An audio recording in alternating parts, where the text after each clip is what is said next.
Welcome to the Boneyard, a podcast about MYTHGARD. This is episode 4, a new scope. And by scope, I pretty much mean things have changed and the scope of the game is now bigger. My name is Flake and I will be your host. I am joined, as always, by my lovely and handsome co-host, Markthius. Hello, Flake. Good to be here. Not to be confused with Scope, the mouthwash, just to make that clear. Not a sponsor. Hashtag not sponsor. We are happy to bring you another episode of the Boneyard, and we want to start the show by thanking our sponsors, Team Rankstar, Ain't Gaming, and 98.3 Media, and all you wonderful listeners. Thank you for making this possible. Yeah, and it's been a solid week under our belts, just in MYTHGARD as a whole. Open beta has seen an influx of players in the early stages of the meta are kind of like in development now. They're starting to, the smoke is kind of clearing, the dust is settling, and we're starting to see a little bit of a meta. So on this episode, we will be discussing how the meta has been shaping up, the overall sentiment of the games released, and how to approach the ranked ladder. That's right, Flake, and to help us break down the nitty-gritty, we will welcome to the show TuneStar of Team Rankstar. TuneStar is the very first person to attain the rank of champion on the ladder. That's right, so grab your blue milk, farm boys and farm girls, because these are the droids you're looking for. So let's play the music and let's enter the Boneyard.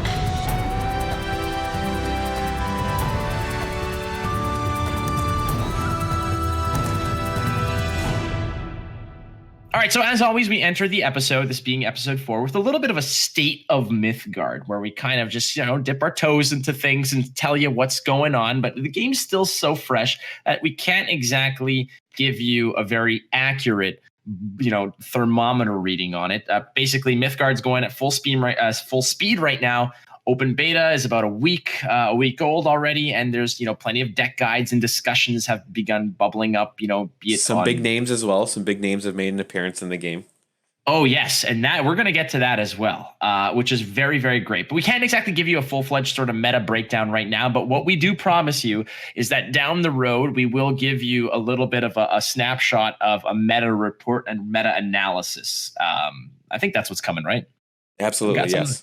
Yeah, so we got something coming, and I got to check with my producer. I got to check with my co-host, my brains, the whole brains of the situation. That would be Markthius. He's got everything down pat. Pushing all the buttons, pulling all the levers, all that stuff. Oh yes, demand. Just he's the one bossing around the interns when it comes to coffee. Yeah. But we will introduce to you right now the. I don't want to see self-proclaimed because he's actually a very humble dude, but amongst the MYTHGARD people, the MYTHGARDians, call them. Yes, he is renowned and sort of deified already as the top of the heap, the first person to attain the rank of champion. This is something, Mark, that you and I have talked about in terms of actually having an echelon, kind of like a pro rank above and beyond the top of the ladder, right? And now we have our first superstar. We do. Our LeBron James of MYTHGARD. Oh, that's a debatable one because, I guess currently right now, yes, the first one, I guess he's we can call him the first, not necessarily Hall of Famer, but I mean, enshrining himself into it. This is TuneStar. So we're going to introduce TuneStar to the show. It's nice to see you, my friend. It's good to be here. Thank you for having me on. Now, we don't have a red carpet because this is all, screw it. This is all audio. So we do have a red carpet and, there's all kinds of great, delicious meats and cheeses for you. Ooh, because you are a charcuterie indeed. That is, Mark, thank you very much for producing this. Yes. Actually, this is what was left over from Noah's last podcast because was pretty nifty in the kitchen, right? So maybe. Yeah, yes. There you go. But first of all, first things in order, TuneStars, congratulations to you for hitting champions rank. All right, thank you very much. It was quite a grind. I could imagine, and that's what I want to get to eventually. But I guess the first thing that we should probably dig into a little bit deeper here is that, getting through the ladder is one thing, getting to the top tiers is another thing, but being the top of the mountain, the actual pinnacle of the ranked ladder is a whole other echelon. And I want to know, about your CCG background, about becoming not just what kind of background you have to get to that point where you can actually just climb as steady as you have and be the top of the heap. Okay, that's a big question there. I've got about 17.5 half years in different CCGs and TCGs now, starting with Yu-Gi-Oh! As quite a few people I can imagine did as kids. We all watched the TV show. Right. Well, I mean, so Yu-Gi-Oh is the one that I've never really had any actual experience with. Everyone except for Flake. Apparently so. Am I in the vast minority on this when I say that I've played Pokemon, I've played, Star Wars card games, all kinds of other card games, Magic, etc. But Yu-Gi-Oh is the one that I guess escaped me, and I apparently am the pariah of this entire operation. No, I think Yu-Gi-Oh started to get popular, Flake, for you and me, like right when we were starting to like get into like Magic or like something larger, like so Yu-Gi-Oh came on the scene. Yeah, everyone did Pokemon, right, when you're in school, and like I think Yu-Gi-Oh came on the scene like right when we were about out of that realm of getting into a game like that. But that's just my speculation on it. I guess. So you have all this background, 17 and a half years, Yu-Gi-Oh, etc. And how did that translate? How did you sort of dip into all that experience and moving through? Well, ultimately, I am a competitive person. I play card games because I love having a defined winner when it comes to a competition. And a lot of theory and lessons you can learn in any card game translate to the next one. So you can learn how to play, what makes a good deck, and those actual theories that end up transforming into you winning a game, and it carries you throughout just about any CCG you've ever played. That's an interesting thing, because I completely agree with you in that regard, because there's a lot of points of interest from various card games, sort of tips and tricks that you kind of pick up through experience from card game to card game that are universal. And I when I stream, and I'm always guilty sometimes of not being more beginner friendly when I stream, and a lot of that is because I have 20 years of experience of card gaming. So sometimes it's like I'm all for explaining card games, but at the time, a lot of it is just muscle memory of just playing the game. But Mark's, you and I have played a plethora of different games back and forth. Yeah. But there's always those tips and tricks that are universal, that are transcend card games. And I think we can all sort of toss one in here. I'll start with you, TuneStar. What would be one of those tips or tricks that you've kind of brought with you from other card games that's applicable to Mythgard? Well, that is an absolute tough one. I suppose the biggest tip that I have to sell, and I try to tell everyone I can, is you can take your time. You don't have to rush, and reading your card would carry you further than anything else in this game. Oh, Mark! Oh, the best advice: Mark. Reading the cards. Yes, this is a point of contention that Mark and I have had for many, many times, where I completely agree with you, TuneStar. And this is the one tip that I gave in a previous episode when we're talking about beginners and what's the best way, tips to learn. And I always say, read the damn cards. Whether you play them or not, it's always important that if there's a card on the board that you should know what it does. Mark, what about you? He took mine. I was going to use that one. I was going to use read the cards. I will. I am proud of you though that you're actually taking some of that advice. I read cards now. I mean, mine's more of like a strategy situation. I always say my advice that I carry with me in every game is when you're first getting into a game is pretty much just pick your style. Find your style first. So, no matter what, like my favorite style is aggro. So I always try to look for what's the best way to do aggro in this game. And then I'll start to build my collection around that.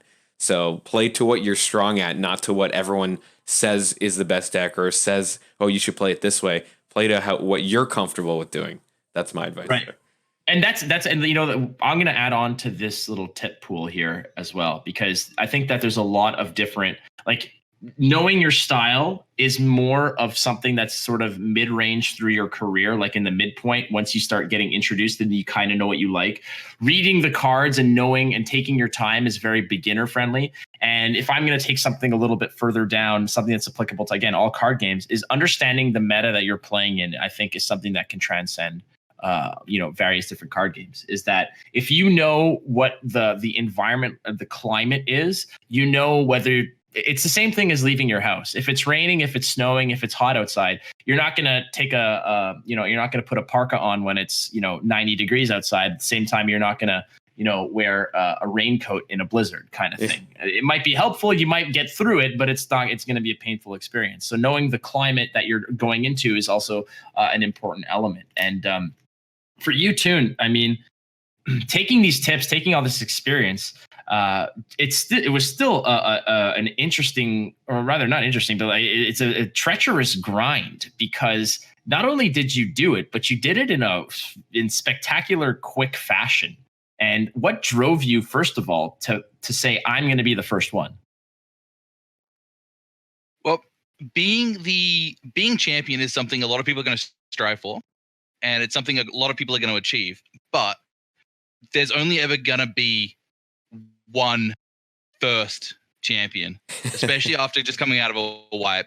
And you could say that's what drove me, is that I had a chance to, even if I'm not the best player in the game, even if I don't stick with this game forever, which I might actually end up doing, this game's incredible, but no one can ever take away I was first. Someone can take away top spot. No one can ever take away I was first. That's true. His name is forever engraved. Well, that's it. And I've said this before. I mean, you could be best or you can be first, and that's how you're remembered, more or less. I don't know. You're the first or you're last. That's what Ricky Bobby told us. So I don't know. Well, I guess. I mean, that was he said a lot of things. He also had kids named Walker and Texas Rangers. So clearly his judgment was on point. But no, you're absolutely correct. And that in itself is a very, very motivating factor, to be the first one, right? And now we know that you did it. You're the first one. And it's not like it's a matter of, it wasn't a rat race where sometimes you just you stumble upon it. It wasn't a buried treasure that you just stubbed your toe on and found it. This is something that you work towards, and you actually have to have the skill set to get there. But, you did it in record pace. How much time did you put in per day? And like, what was your win rate clip from the beginning to end? Oh, see, I don't want to talk about the amount of time I spent. That's a scary path. It was at least 6 hours a day, at absolute minimum, often 8 or more, because I just had the time, and it's what gave me the option to say, hey, I want to do this, simply because I had the time to achieve it. I was gonna say, some would say that those are even like rookie numbers, like to a degree. But I'm not saying that that's not an impressive feat, because holy crap, it is. Because I'll stream maybe 5 to 6 hours a day, and I'm of non-competitive sort of, silver tier ranked play, and I'm just like exhausted. And after that, I'm like, I can't do it. So, kudos to you to keep your heads about it too. I was just gonna say, I was watching your stream the other day, and you mentioned something. You mentioned that the way that they changed the way that you match up, and from alpha to beta, the way that you match up, it took you an incredibly long time to find matches in high ranked mithril, right? So like, what is it even like in like, do you even get a match in champion? Like, what do you match up with? Do you match up with other mithrils there? There definitely was a time period in the alpha where they did try to solidify matchmaking, and we ended up having like 10-minute queues. God. Just constantly, and it was awful. Yeah, that's terrible. Well, you're trying to find someone that's kind of in your wheelhouse, right? You don't want to go ahead and just absolutely ruin some kid's day who's just trying out the game. I mean, as nice as it is sometimes for me to just get queued up against the AI and just kick the crap out of it for some really cheap, easy points sometimes. At the same time, it's like, I kind of feel bad. I'm like, yeah, it cheapens the whole experience. Sounds like Overwatch has that issue right now. I know they're completely different games, but they've introduced like role queue where you have to pick the kind of like character that you're going to play, like whether it's support, tank, or DPS. And the problem is that it went from 1 to 2 minute queue times to find a full 6-on-6 to, I played last night and we played 3 games in an hour because it took about 12 to 15 minutes to find a game. Sometimes it was absurd. But it is what it is. But again, you can't take that away from you, man. You are number one, which is a spectacular thing. And now that that's under your belt, are you continuing to play on ranked? Are you just kind of dicking around and trying new things? Are you taking some time off? Oh no, I'm absolutely still playing around on ranked. I love this game, and it definitely fills my void of needing to have a competitive outlet. And right now, it's no longer that crazy grind. I'm no longer playing the same deck 100 games a day. It's trying out new things, playing decks, being able to test again without the fear of losing the race, so to speak. That's part of the fun, is just being able to have no consequence, I guess, when you sort of cross the finish line. Until the next person gets into champion, then you got to be number one. Oh, Well, that's a good point. Right? Assuming someone, let's say right now. Mendoza's close, right? I think Mendoza, is the closest. If we're going to name names.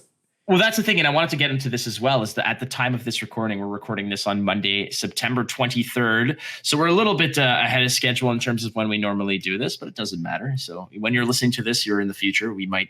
Mark and I might not even be around anymore. We might have been abducted by aliens. Hey, Toon's already in the future. It's Tuesday for him.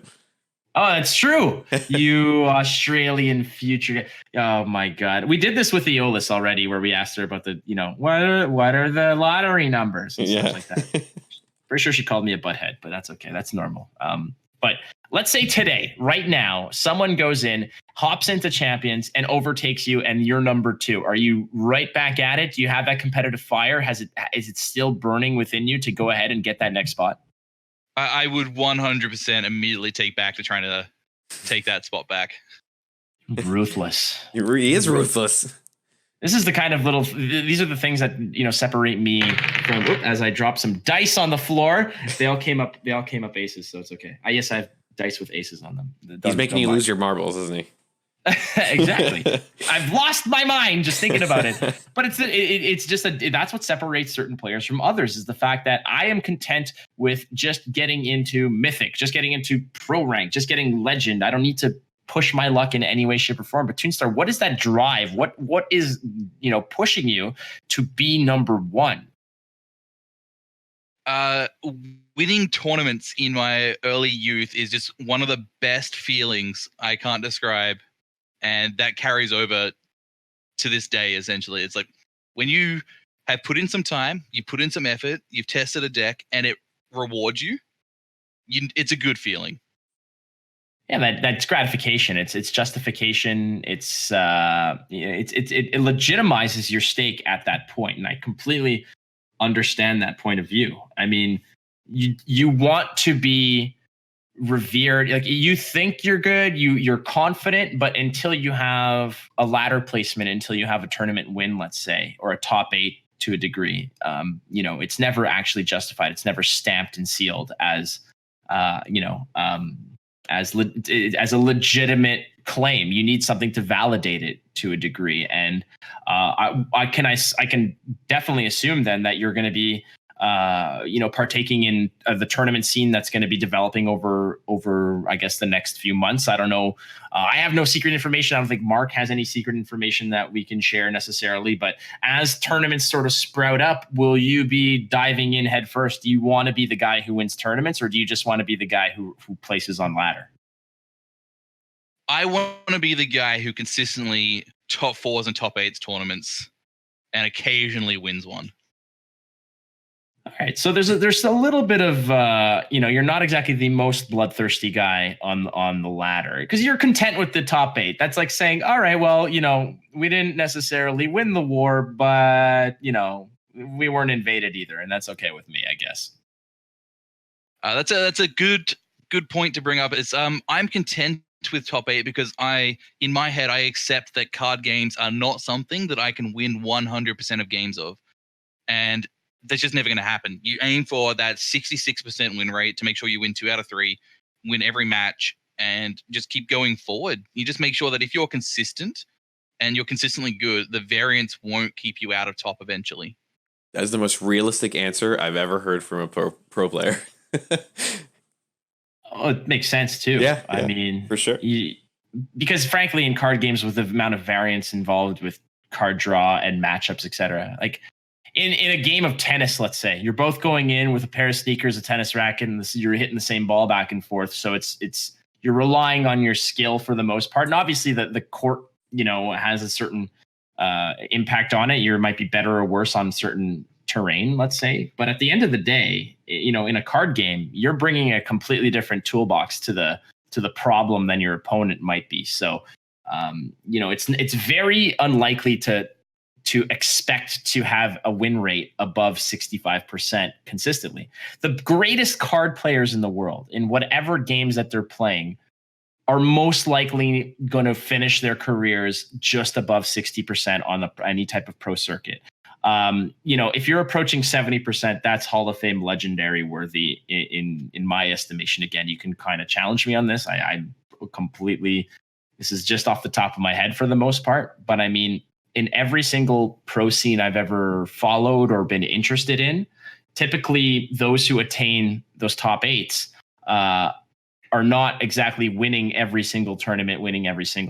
They're gaining their reputation on the fact that they're playing consistently well to the point where they're that top layer, that top echelon of player. But still, at the end of the day, they're just banking on a 65% win rate. They're not looking to just cruise through winning 80 to 90% of their games. Like it's just not possible, right? Yes and no. So depending on the metagame. So that's the thing about card games. That's what draws so many people is that if we go with it again with the sports analogy, right, playing tennis, you're playing with the same racket, you're playing with the same ball, same sneakers, same court. The thing that card games allude to a lot more is the crowd. If you've ever played a game of sport and the crowd's not on your side, it is soul crushing. It feels like you are trudging uphill through 5 feet of mud. And that's what a bad matchup feels like in this game. And that's why I suppose net decking in itself gets that bad rep again, because it's all about that deck building. When you bring a deck that no one else has seen yet and it has a good matchup into the established meta, you suddenly aren't looking at a 60% win rate. You're looking at that 80 plus. And that's what drives these incredibly innovative decks that we see brought to tournaments. It's a really interesting take on it. The fact that you're equating, that home field advantage, that fan support perspective to being into a good, queuing into a good matchup when you kind of know that this is going to work out, or it's unless everything goes haywire, there's a 90% chance that I walk out of this with an easy victory.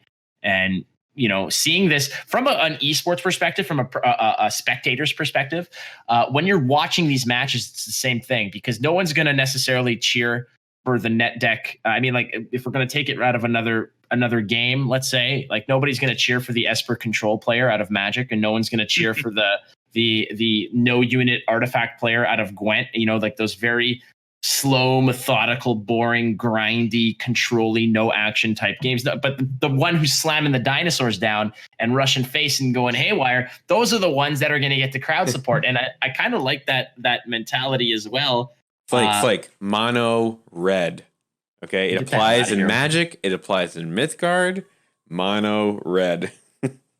Oh my God, we're gonna get you off that illness, my friend. No, aggro face is the place, Flake. That is like the most common thing in every card game. Face is the place. I don't know if Yu-Gi-Oh had face tune, but you have to agree, face is always the place.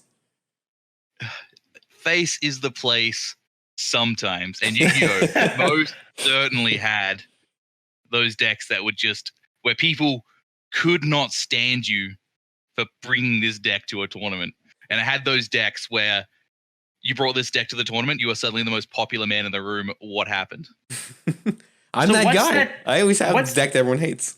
But what's that deck right now in Mythgard? Out of all your experience. Oh, I can tell you. Oh, hit me. Well, you seem to be... Personally, I could tell you, I hate any deck that runs Armageddon Angel. I hate that card with a passion, even though I played it myself at one point. But my God.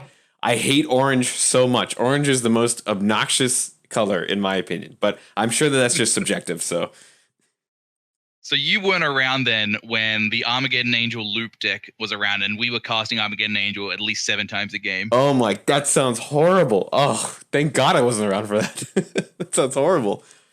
Yeah, you have the you have the pedigree now of being around for quite a while with this game, and if you were to evaluate the meta right now, you cruise through it at breakneck speeds, and you've gone from everyone started off at the beginning and you just cruise right through it. What are you feeling in terms of the top of the meta? Like, what is your assessment of it right now? We don't have a meta snapshot. There's people working on that to assess, but I think it's still too early necessarily to have a cemented meta snapshot. But based on what you've seen at the top going through those ranks, what is king? What is overhyped? What is not worth your time in terms of what you yourself have seen? Okay, so the meta right now, from what I've seen, is quite literally primordial soup.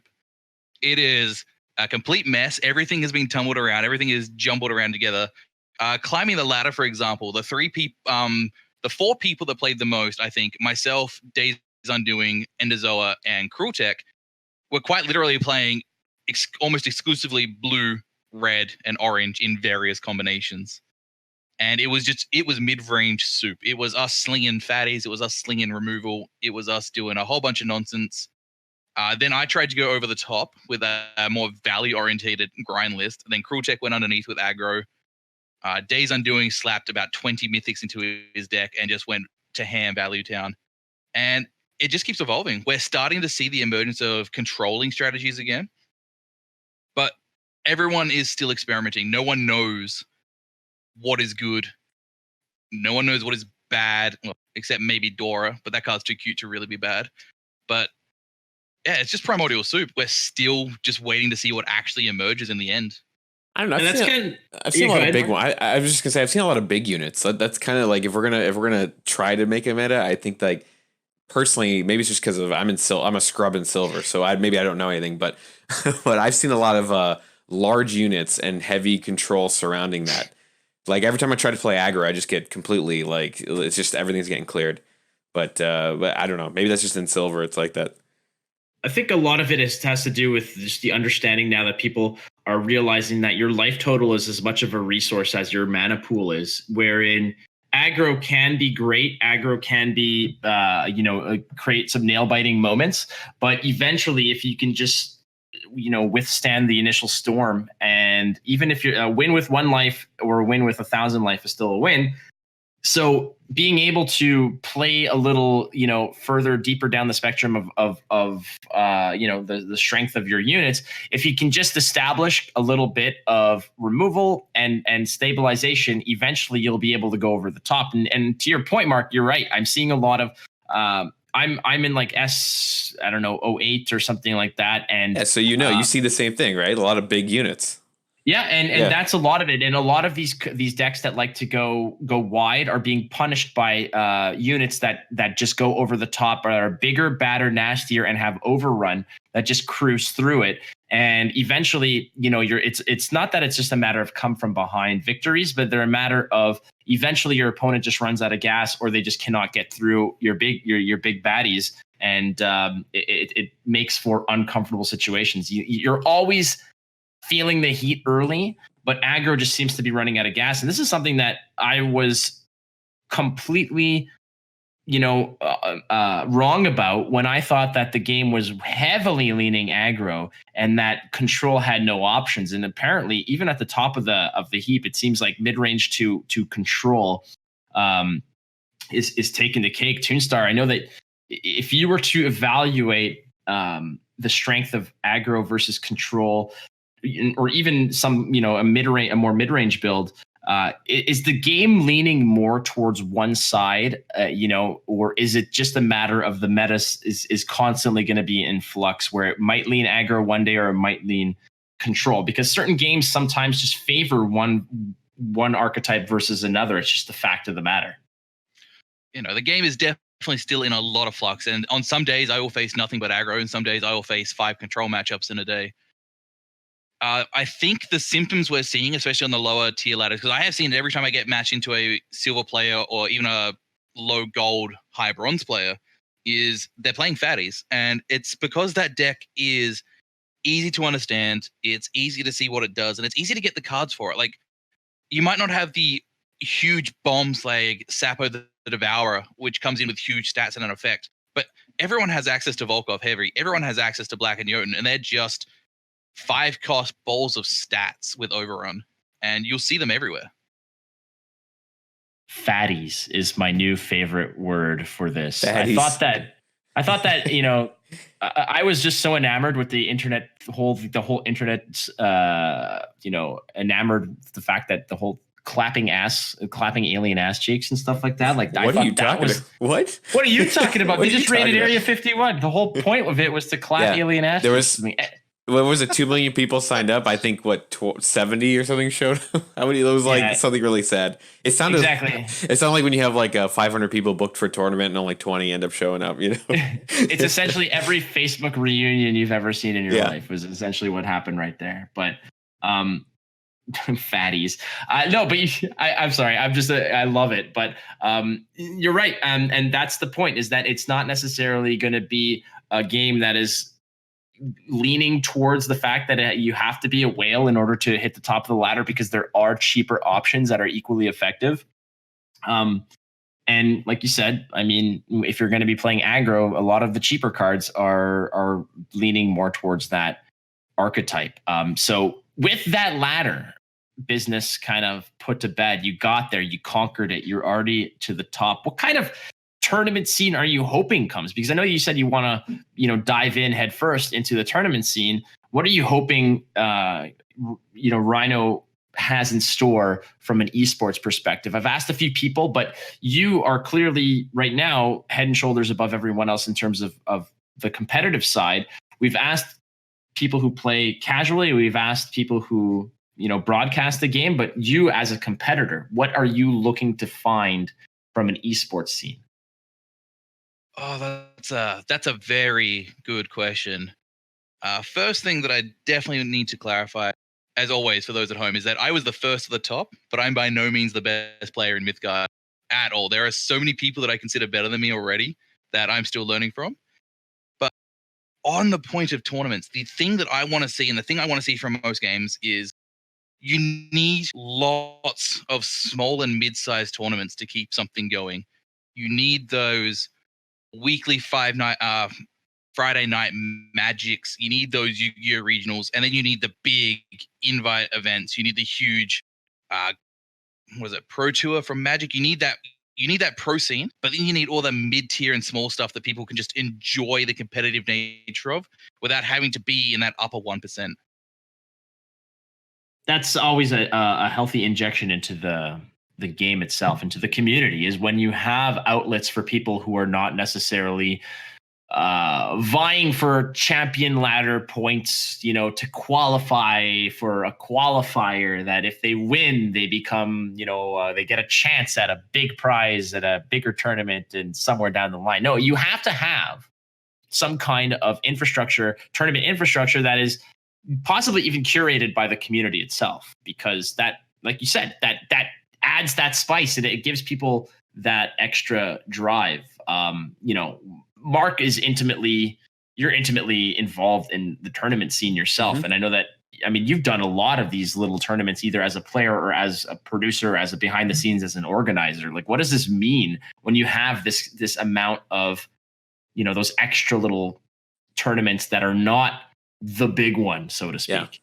Yeah, we talked about this on, I think with Eolus, we talked about that kind of tournament situation where it was like the big tournaments are great because you want those big tournaments to, you get the top players that go to those and all that, but you got to have the small ones for not only fun for the community, but also so that other people can get practice, so that smaller players who are on the level of, who can compete at that level, have a platform to show that they can do that. And so I think like a good healthy mix of big pro tournaments, semi-pro tournaments, which would be ones that aren't part of like the major circuit but give you points towards the major circuit, and then completely amateur community tournaments. I think the healthy combination of all those three makes for a great esports scene for any game. And if you look at any successful esports scene of CCGs, or not even CCGs for that matter, any game really, that's the trifecta that they have to grab. Grassroots is super important. It's the reality of it. Being able to have a community that's not just interested in the game, but are supported in terms of actually creating their own competitive environment. And I don't doubt that Rhino probably has something brewing. And because we spoke to Leo on the first episode where we spoke, we talked to him and asked him about the prospects of esports, and they're like, yeah, we got something cooking up, don't worry about it. But what that is, we don't know, and how to qualify for it, we don't know. The clues are there with champions rank and that kind of thing. They wouldn't have announced champions rank if it didn't have some type of implication to a bigger picture of esports and competitiveness. But as the only guy on the champions rank, will you be gunning for that? Like, some people, Tune, are very much the types where once that big prize, that big circuit is announced and they know that they have the chops to actually potentially make it? Is this something that you'll sort of find a new gear for and go full force? I think 100% of the time that if they announce such a thing, I will be gearing for it. I might not even gear for it as a player, though. That's the interesting thing. Part of my 17 years of TCG experience, and this is, I think, a bit relevant to my tournament views, is actually I've got 7 years as a tournament judge for Yu-Gi-Oh! Both as your average floor judge you see at every Magic event, but also as part of the head judge team. So I've been on that other side of the table where two players are sweating bullets watching the clock, and I just get to stand there and watch a competitive game of cards. So who knows? But if there's a tournament scene, I'm going to be involved some way, somehow, whether or not I'm aiming for the top or helping on the side.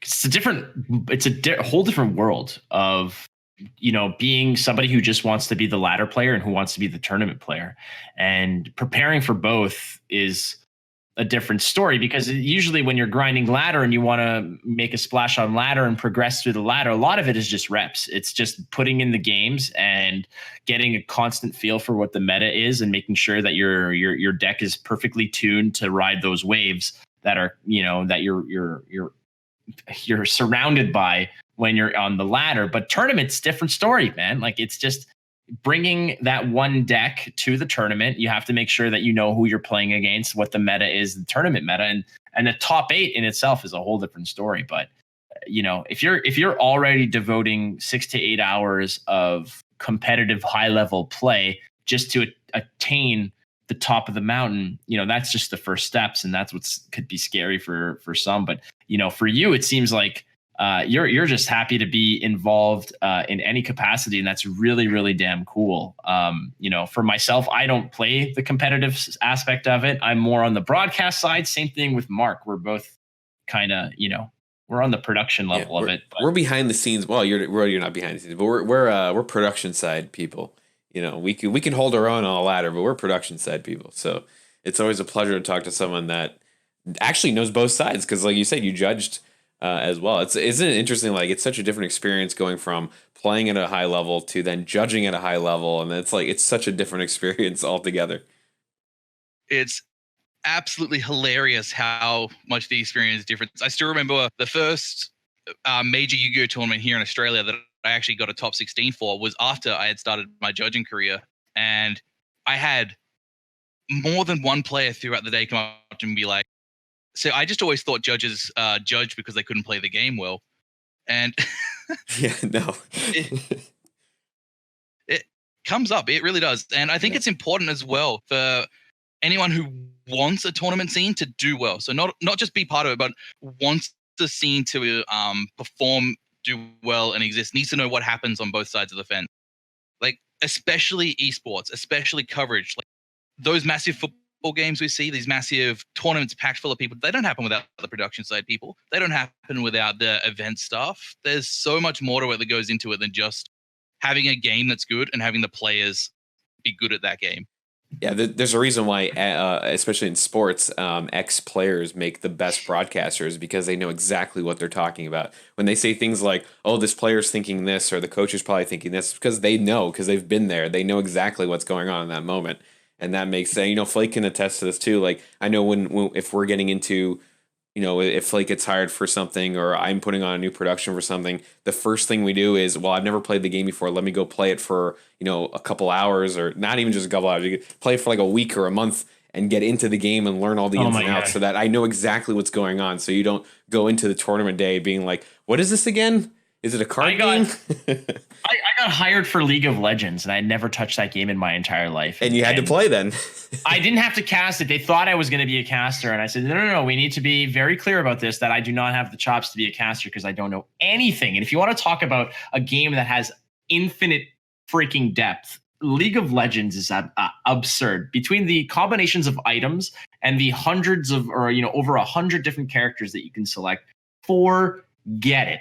However, when I was hired for it, and they knew exactly the fact that I knew nothing about the game, I was there to host the event, interview the winners and losers, and to sign off and say adios and introduce the players, etc. Yeah, well, that's a little easier. That's a little easier, though, you know. Oh, but yeah, for sure. Because all I had to do is just make sure that I pronounced their names right, and they were all using screen names. So it's like, is your name, Sheep Spanker 48? Perfect. All right, good. It's not Sponker, it's Spanker. I just want to make sure.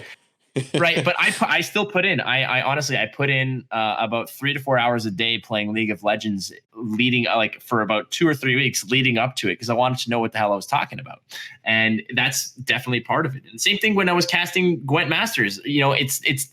I left. My goal was I'm gonna hit pro rank so that when all those donkeys in Twitch chat think I don't know what the hell I'm talking about, I am ranked well above them. So when I left for Gwent Challenger, I was ranked 149th in the world at the time. Now that has since decayed, but I pulled a TuneStar and I freaking high geared it into pro rank before. Yeah, you picked the most cancer deck and just rode that train for 3 days. Damn right I did.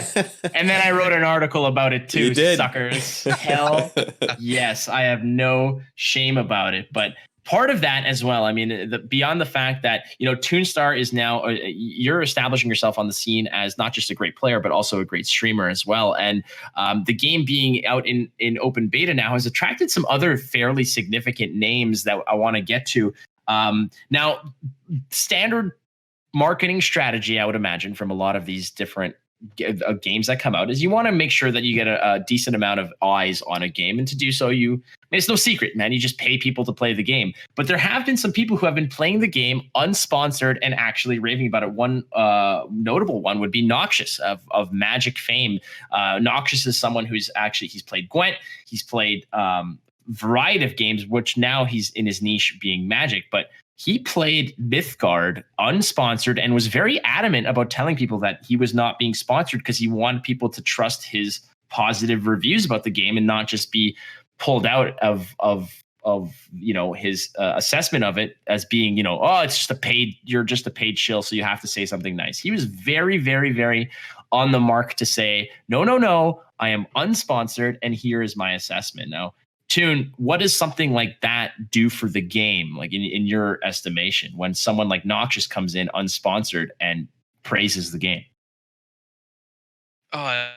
It's a really huge impact on not so much the amount of people that are going to play the game long term, but the amount of people that are going to give the game a shot. And that's what you need. You need people to say, hey, I'm not going to read this book tonight. I'm not going to order a pizza. I'm not going to play this game. I'm going to say, I'm going to give this game a shot. And that's the break-in factor. Whoa, what does pizza have to do with it? What is pizza? Why don't we order the pizza and play MYTHGARD? Yeah. I feel that that's almost disrespectful to pizza to multitask while enjoying a fantastic slice.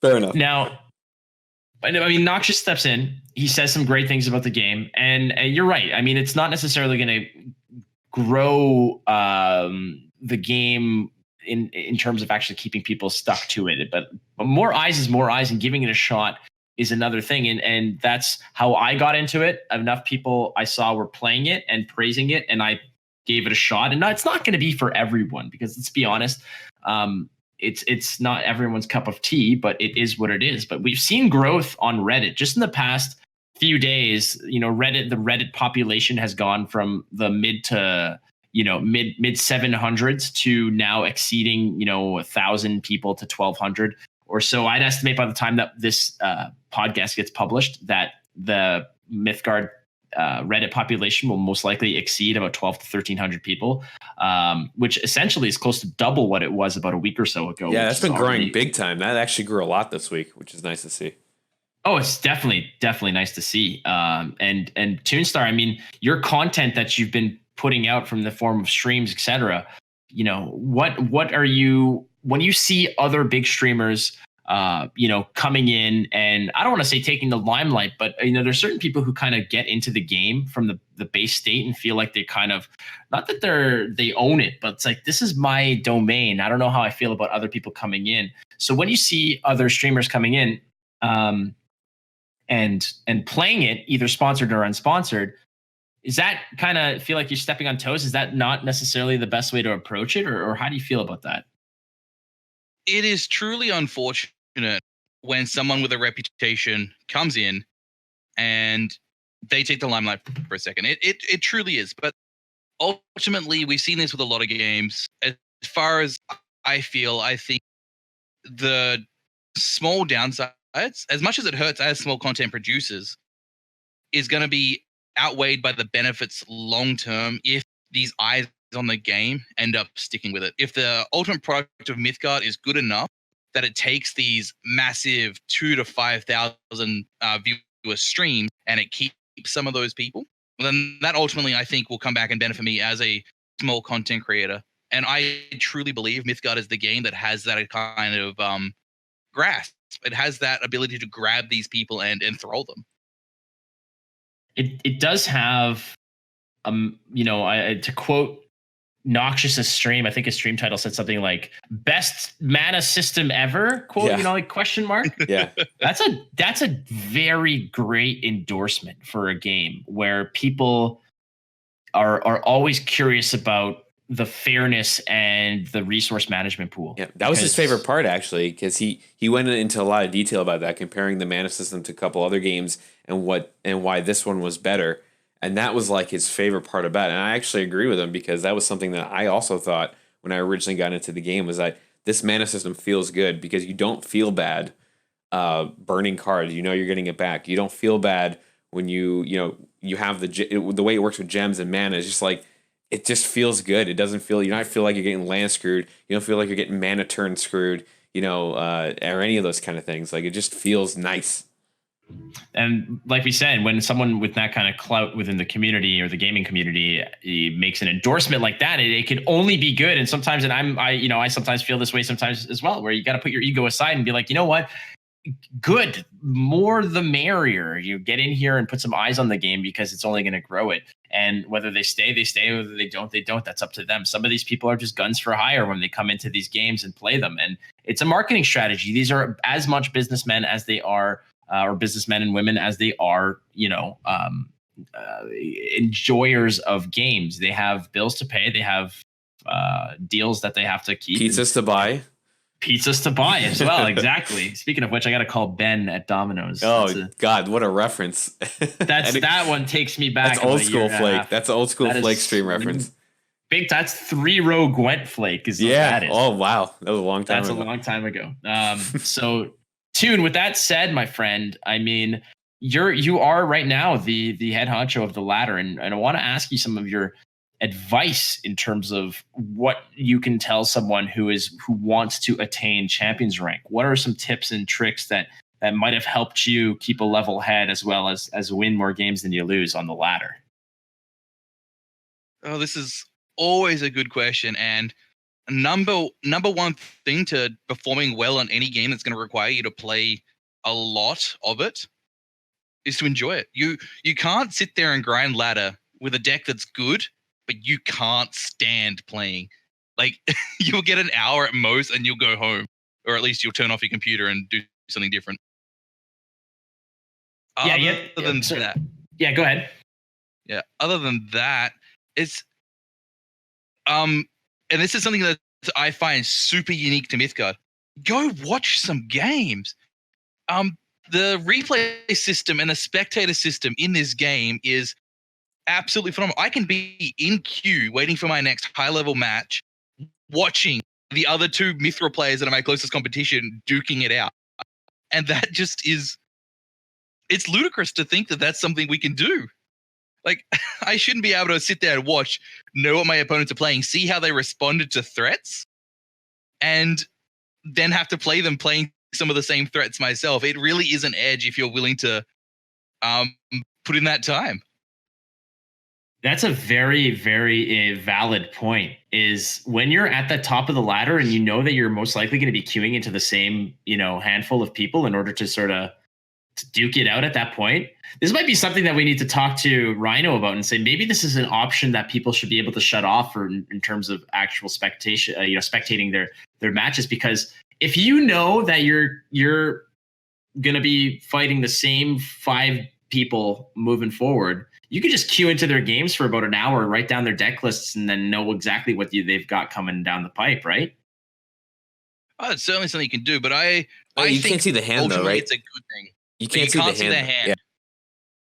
No, you Oh. can see just the field, no private information. In replays, so once a game has finished, you can see everything. But live games, you can only see what you would be able to see while you're the player itself.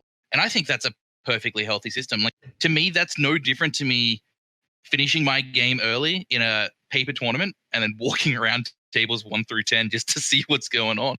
Oh, I've been there. I'm like, I don't want to face you. That's a lot of lightning bolts. No, thank you. Keep going. Not my friend. All right. Well, that's some sage advice over there, especially enjoying it. You know, I know that I've preached this to Mark a lot, is that I don't play games that I don't enjoy. And, you know, I've had to pontificate about this to viewers who come in and say, why aren't you playing this? Well, I don't get to enjoy it right now. Like, I don't like it today. Tomorrow I might like it. Today I like, you know, freaking sausage and onion on pizza. Tomorrow might be pineapple and ham, mofo. Like, just back off kind of thing. And enjoying it is what allows you, I would imagine, to, and you could attest to this, to queuing into your 25th game in a row. Because if you don't like it, you just want to go ahead and say screw it and just walk away from it and have no desire and drive. You don't play games you don't enjoy, and you don't enjoy the games that you play. Yeah. There's a bumper sticker.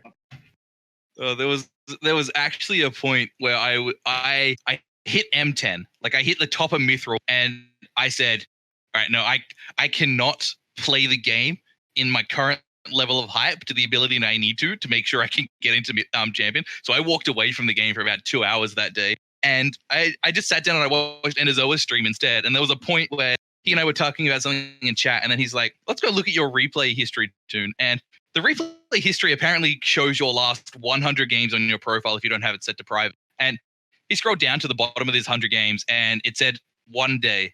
I had apparently played over 100 ladder games in a single 24-hour period. And he was just like, you're insane, man. You're just actually insane. That's disgusting. That's just disgusting. No, it's inspiring. Because I guess guaranteed there's, you know, little Jimmy Thompson right now listening to the podcast who's wondering about, can he do it? Can he make it to the top of the ladder? And what does he hear? He hears that TuneStar, the best player statistically on the ladder right now, who has just done it because he put in 100 games in a 24-hour period. Screw your homework, little Jimmy Thompson, because you've got some MYTHGARD to play. And I do encourage you to A, stay in school, B, drink responsibly, and C, I don't know, eat your vegetables and listen to your mom, dude, because I mean, if Jimmy Thompson is listening, you know, you're a good kid, Jimmy. MYTHGARD's on the phone. You'll be fine. You can play in bed. It's all good. You can practice while you're in bed. Exactly. After your ABCs, it's going to be some, you can play your MYTHGARD that way. But my man, Toon, this has been great. We do have some questions from the community for you.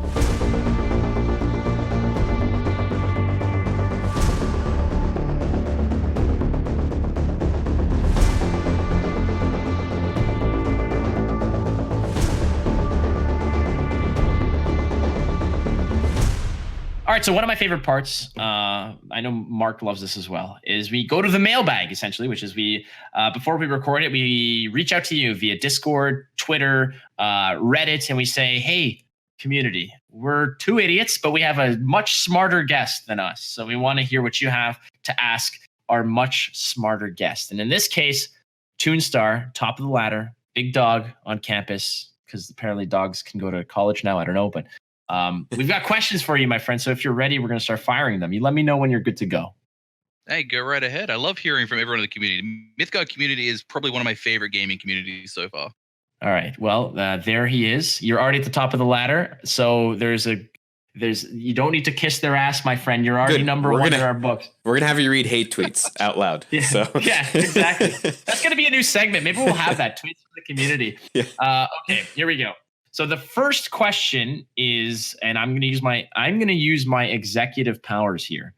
It's from me, okay? And wow. I want to know. Yeah, I know this is a total curveball out of left field, but my man, TuneStar, watched your stream the other day.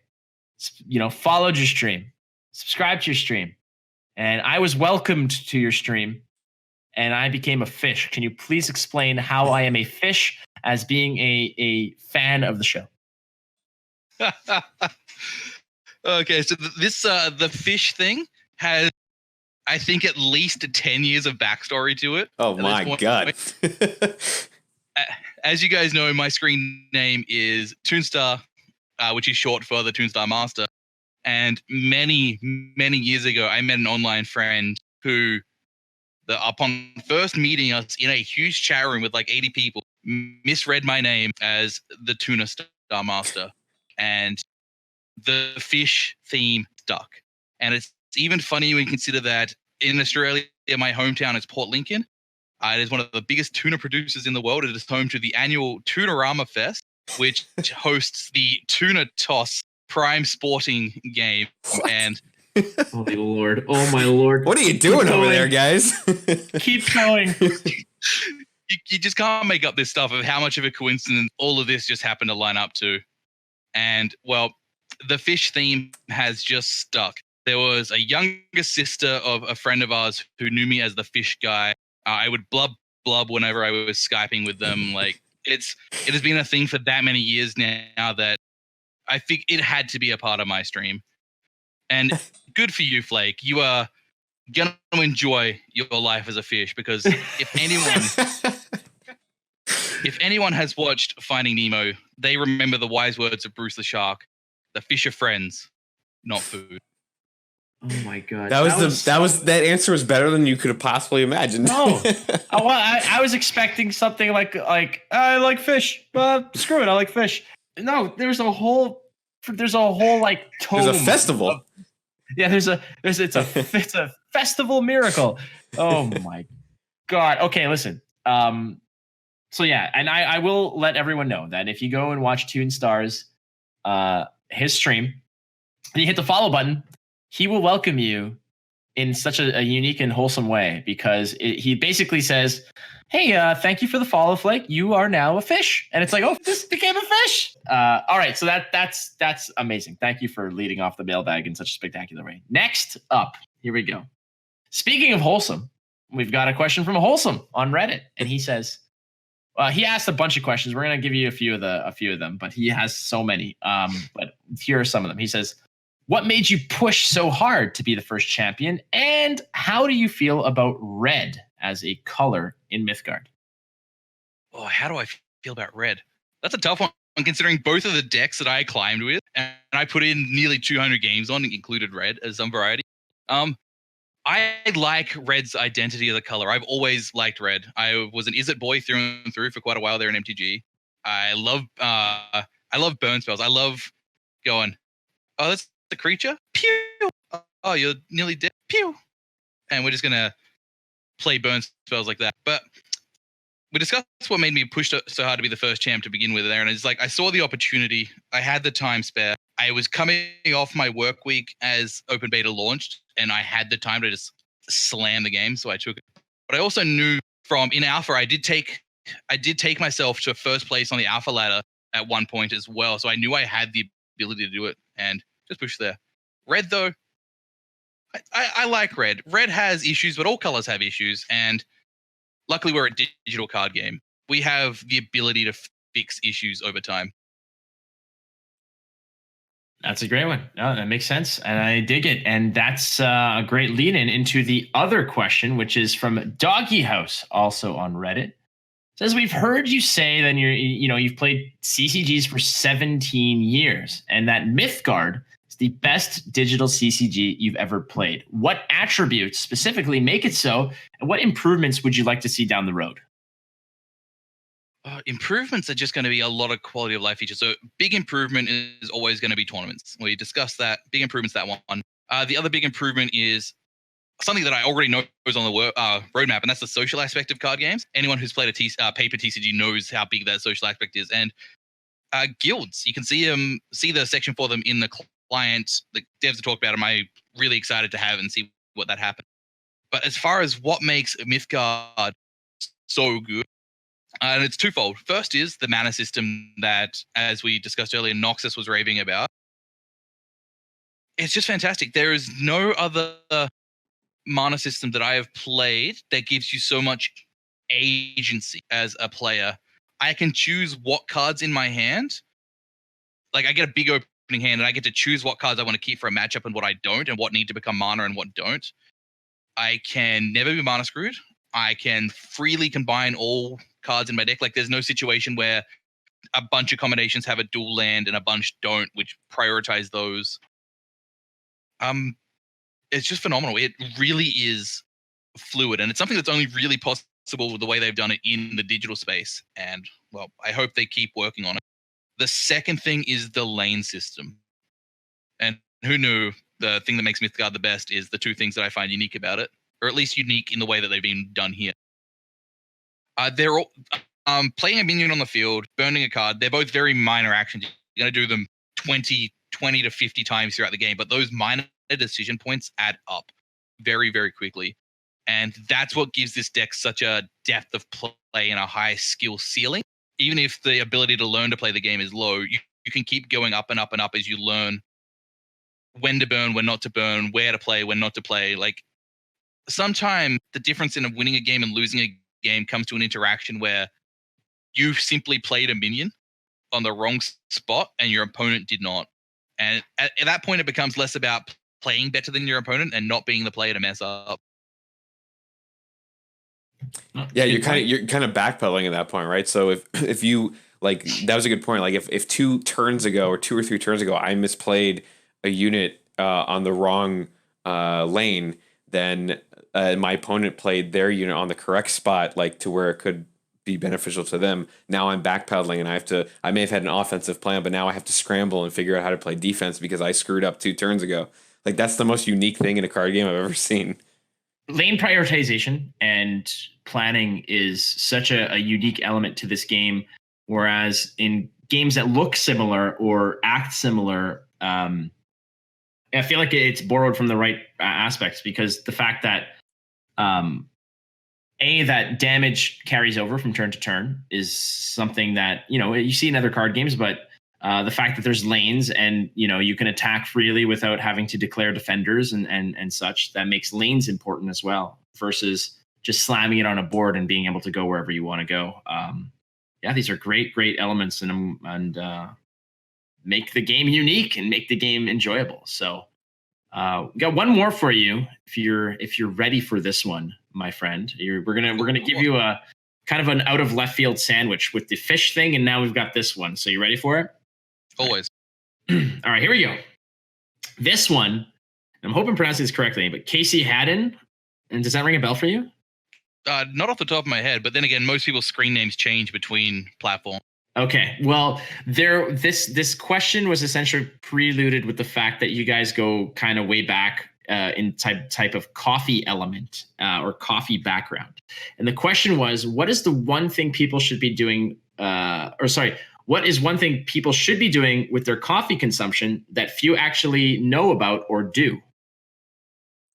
Yes. Okay, so this definitely comes from the Mythgard Discord. There have been a couple points of conversation regarding coffee where it has come up the fact that my day job is as a coffee salesman. I work with coffee machines and blends of coffee, and I love it. And the biggest thing as far as what coffee consumption that people should be doing and that just few actually seem to want to do is exactly the same thing as what we were discussing when it comes to picking what deck to play. Try everything and stick to the one you enjoy.